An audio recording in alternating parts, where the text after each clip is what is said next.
أعوذ بالله من الشيطان الرجيم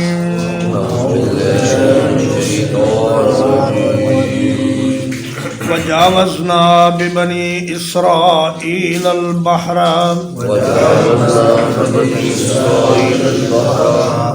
اور پار اتار دیا ہم نے بنی اسرائیل کو سمندر سے فَأَتَوْا عَلَىٰ قَوْمٍ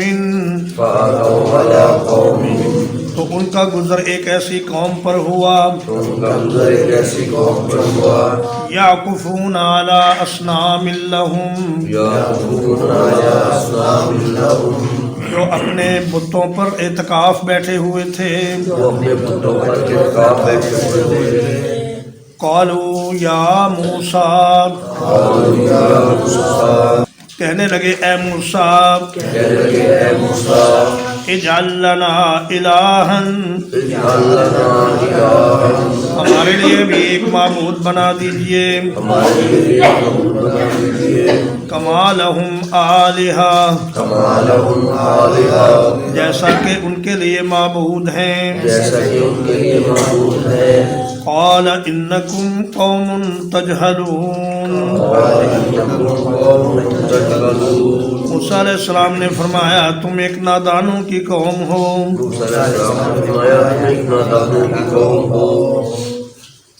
فرعون سے نجات حاصل کرنے کے بعد خلیج سویس کو عبور کر کے بنی اسرائیل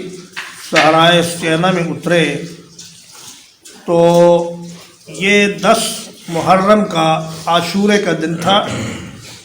اور نبی کریم صلی اللہ علیہ وسلم جب مدینہ منورہ تشریف لائے تو آپ نے دیکھا کہ یہود اس دن کا روزہ رکھ رہے ہیں تو آپ نے پوچھا یہ روزہ کس سلسلے میں رکھتے ہیں تو انہوں نے کہا کہ یہ ہم اس آزادی کی یادگار کے طور پر روزہ رکھتے ہیں جو ہمیں فرعون کی قوم سے حاصل ہوئی تھی تو نبی کریم صلی اللہ علیہ وسلم نے فرمایا کہ نحن احق بموسیٰ منہم ہم موسیٰ علیہ السلام کے زیادہ تعلق دار ہیں ان کی نسبت تو آپ نے مسلمانوں کو بھی حکم دیا کہ آپ بھی اس دن کا روزہ رکھیں پھر آپ نے یہود کی مخالفت کرنے کے لیے اور روزے کی برکت حاصل کرنے کے لیے یہ فرمایا کہ لَإِن بَقِيتُ إِلَىٰ قَابِلٍ لَأَصُومَنَّ التَّاسِعَ اگر میں اگلے سال تک زندہ رہا تو میں 9 محرم کا روزہ بھی رکھوں گا لیکن اگلے سال سے پہلے آپ فوت ہو گئے اور اس دنیا سے تشریف لے گئے تو یہ جو عاشورے کا روزہ ہے یہ بڑی فضیلت والا روزہ ہے پہلے یہ فرض تھا پھر جب رمضان کے روزے آ گئے تو یہ نفل ہو گیا اتفاق کی بات ہے کہ سیدنا حسین ابن علی رضی اللہ تعالیٰ عنہ بھی 10 محرم ہی کو شہید ہوئے لیکن ان کے شہید ہونے سے پہلے دین مکمل ہو چکا تھا اور اب اس میں کوئی بھی نئی چیز جو داخل کی جائے گی جیسے کہ ماتم ہے سبیلیں لگانا ہے یا دیگیں پکانا ہے یہ بدعات ہی شمار ہوں گی دین میں ان سے اس قسم کی کوئی چیز سیدنا حسین رضی اللہ تعالیٰ عنہ کی شہادت سے پہلے موجود نہیں تھی تو کہنے لگے انہوں نے جب دیکھا کہ ایک قوم ہے جو اپنے بتوں پر بڑی توجہ مرکوز کر کے بیٹھی ہوئی ہے تو اعتکاف کا معنی ہے توجہ مرکوز کر کے بیٹھنا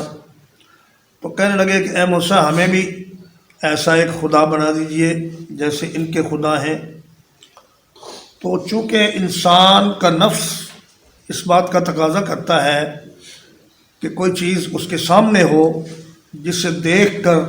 وہ اس پر اپنی توجہ مرکوز کرے اور اس کی عبادت کرے اندیکھے خدا پر ایمان لانا ذرا مشکل کام ہے اس لیے علامہ اقبال نے کہا کہ خوگر پیکر محسوس تھی انسان کی نظر مانتا پھر کوئی اندیکھے خدا کو کیوں کر کہ انسان یہ چاہتا تھا کہ کوئی چیز اس کے سامنے ہو جسے دیکھ کر وہ اس پر اپنی توجہ رکھے اور یہی ہندوؤں کا طریقہ وہ اپنے بتوں کے سامنے اسی طرح بیٹھتے ہیں توجہ مرکوز کر کے اور یہی طریقہ مسلمانوں میں بھی آ گیا آہستہ آہستہ تو انہوں نے کہا کہ بھئی شیخ کے تصور کو ہر وقت اپنے ذہن میں رکھو اور جو بھی عبادت کرو تصور شیخ کے ساتھ کرو۔ اس کو انہوں نے فنا فی الشیخ کا نام دیا۔ پھر آہستہ آہستہ انہوں نے کہا کہ بھئی تھوڑا سا اور آگے بڑھو اور رسول اللہ صلی اللہ علیہ وسلم کی ایک فرضی اور خیالی شکل اپنے ذہن میں رکھو اور جو بھی کام کرو رسول اللہ صلی اللہ علیہ وسلم سے پوچھ کر کرو۔ پھر انہوں نے یہ دعویٰ کر دیا کہ جی ہم تو اللہ کے رسول سے پوچھ کر کام کرتے ہیں، حتیٰ کہ بعض نے یہ دعویٰ کر دیا کہ جناب ہم تو حضور سے مسائل پوچھتے ہیں اور ان سے فتوے لیتے ہیں۔ تو یہ سب ان کے خیال اور خواب کی باتیں تھیں اور حقیقت کا اس سے کوئی تعلق نہیں تھا۔ پھر کچھ لوگ اور آگے بڑھے، انہوں نے کہا جی اللہ کا تصور ہر وقت سامنے رکھو۔ اب اللہ کو کسی نے دیکھا ہے یا اللہ کی کوئی شکل ہے، لیکن انہوں نے ایک فرضی اور خیالی تصویر اللہ کی بنا کر اپنے ذہن میں رکھ لی اور کہا کہ یہ فنا فی اللہ کا مقام ہے کہ ہر وقت اللہ کو سامنے رکھو اور اس کی عبادت کرو۔ اسی لیے کسی نے کہا من تو شدم تو من شدی، من جا شدم تو تن شدی، کہ میں تو ہو گیا تو میں ہو گیا، میں جان ہو گیا تو جسم بن گیا، تا کسن گوید بعد ازیں من دیگرے تو دیگری، کہ کوئی ایسا نہ کہے کہ بھئی تم اور ہو اور میں اور ہوں۔ فنا فی اللہ کی اس منزل پہ پہنچنے کے بعد یہ صوفیاء اس قسم کے دعوے کرتے ہیں، تو اسلام میں اس قسم کے خرافات کی اور اس قسم کے سلاسل کی کوئی گنجائش نہیں، نہ ہی نبی کریم صلی اللہ علیہ وسلم سے نہ صحابہ سے اس قسم کی کوئی بات منقول ہے۔ یہ سب من گھڑت باتیں ہیں جو بعد والوں نے ایجاد کر لی۔ ان هؤلاء متبر ما هم فيه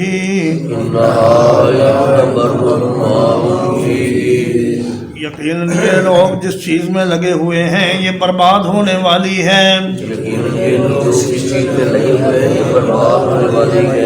وباطل ما كانوا يعملون، اور باطل ہے جو کچھ وہ کرتے چلے آ رہے ہیں۔ فرمایا جس کام میں یہ لگے ہوئے ہیں اس کا نتیجہ سوائے بربادی کے اور کچھ نہیں، اور جو حرکات یہ کر رہے ہیں اپنے بتوں کے سامنے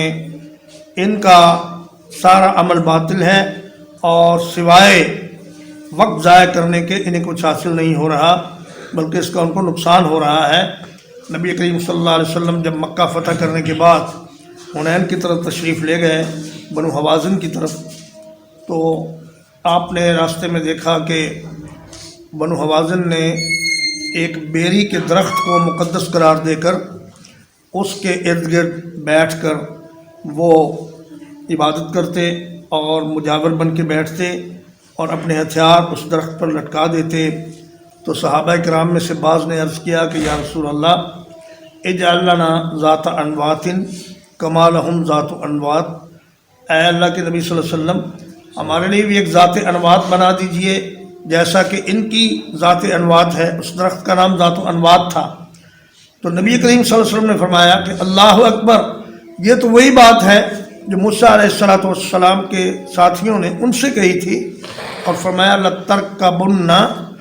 سَنَنَ مَنْ قَبْلَكُمْ، تم آہستہ آہستہ پہلے لوگوں کے طریقوں کو اختیار کرنے لگ جاؤ گے۔ تو یہ ایک واقعہ مسلمانوں میں بھی اس طرح کا پیش آ گیا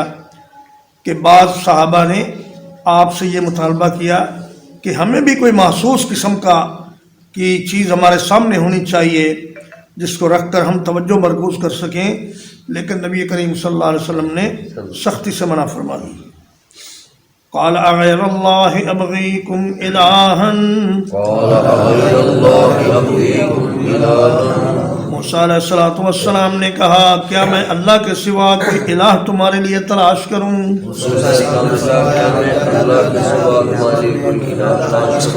وَهُوَ فَضَّلَكُمْ عَلَى الْعَالَمِينَ، حالانکہ اس نے تمہیں جہانوں پر فضیلت دی ہے۔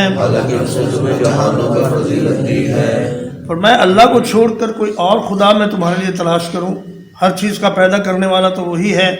تمہیں فرعون سے نجات دینے والا بھی وہی ہے، اور تمہیں آزادی بخشنے والا وہی ہے، تمہیں ساری نعمتیں دینے والا وہی ہے، تو پھر میں اس کو چھوڑ کر کوئی اور خدا تمہارے لیے کیوں تلاش کروں؟ وَإِذْ أَنْجَيْنَاكُمْ مِنْ آلِ فِرْعَوْنَ، اور جب نجات دی ہم نے تم کو فرعون کے لوگوں سے،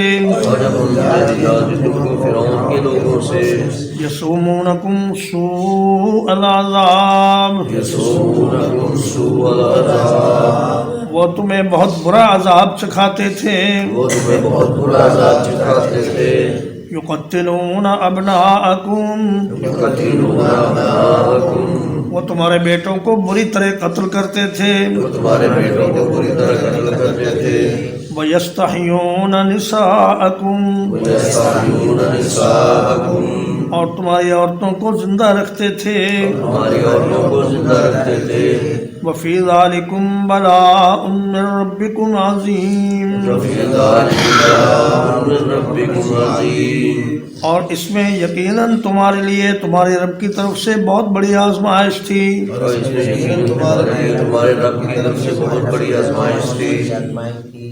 فرمایا اس پرانے وقت کو یاد کرو جب تمہارے بیٹوں کو ذبح کر دیا جاتا تھا اور تمہاری لڑکیوں کو اپنی خدمت کے لیے وہ لوگ زندہ رکھتے تھے، اور بیٹوں کے ذبح کرنے کے ذریعے تمہاری نسل کو ختم کرنے کا انہوں نے منصوبہ بنایا ہوا تھا، تو تم اس ساری بات کو بھول گئے، اور آزادی ملتے ہی اور نعمت ملتے ہی فوراً تمہارے اوپر جہالت کا حملہ ہو گیا اور تم اللہ کے سوا اور خدا تلاش کرنے لگے۔ وَوَعَدْنَا مُوسَىٰ 30 لَيْلَةً، اور وعدہ مقرر کیا ہم نے موسیٰ علیہ السلام سے 30 راتوں کا،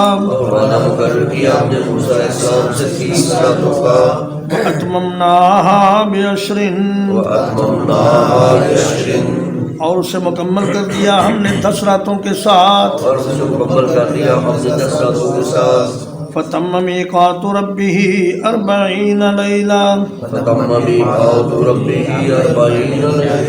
بس پوری ہو گئی مدت اس کے رب کی 40 راتیں۔ اللہ نے موسیٰ علیہ السلام کو فرمایا کہ اپنی قوم کو اسی صحرائے سینا میں چھوڑ کر آپ ہمارے پاس کوہ طور پر آ جائیں، یہاں روزہ رکھیں، دن رات عبادت کریں، اور اللہ کی طرف متوجہ ہو کر اپنے نفس کی پاکیزگی اور اللہ کا قرب حاصل کریں۔ اللہ کے علم میں تو 40 دن ہی آپ کو وہاں ٹھہرانا تھا، لیکن اللہ نے اسے 2 حصوں میں تقسیم کر دیا تاکہ موسیٰ علیہ السلام پر آسانی رہے،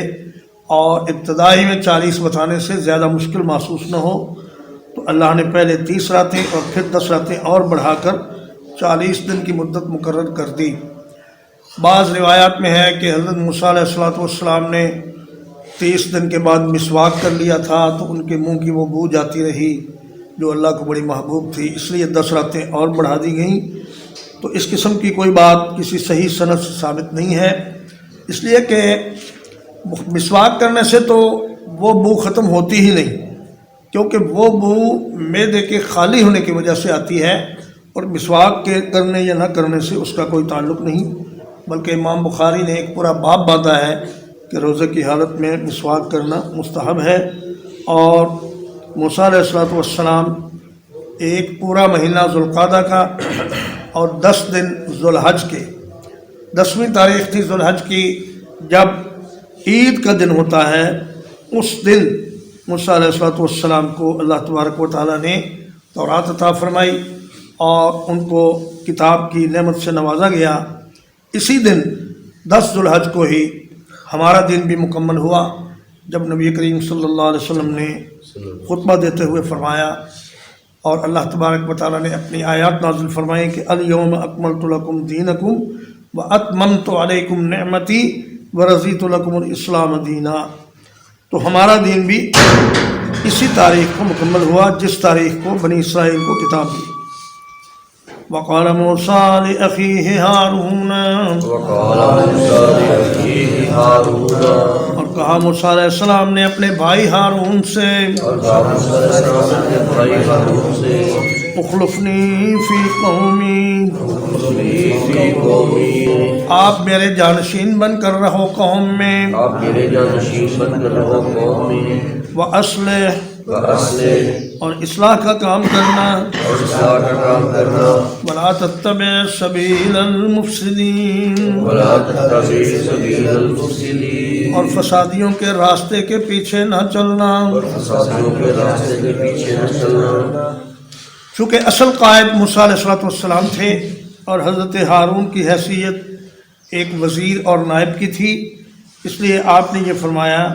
کہ میری جگہ پر قوم کی قیادت کا فریضہ 40 دنوں تک آپ سنبھالیں، اور میرے آنے تک قوم کو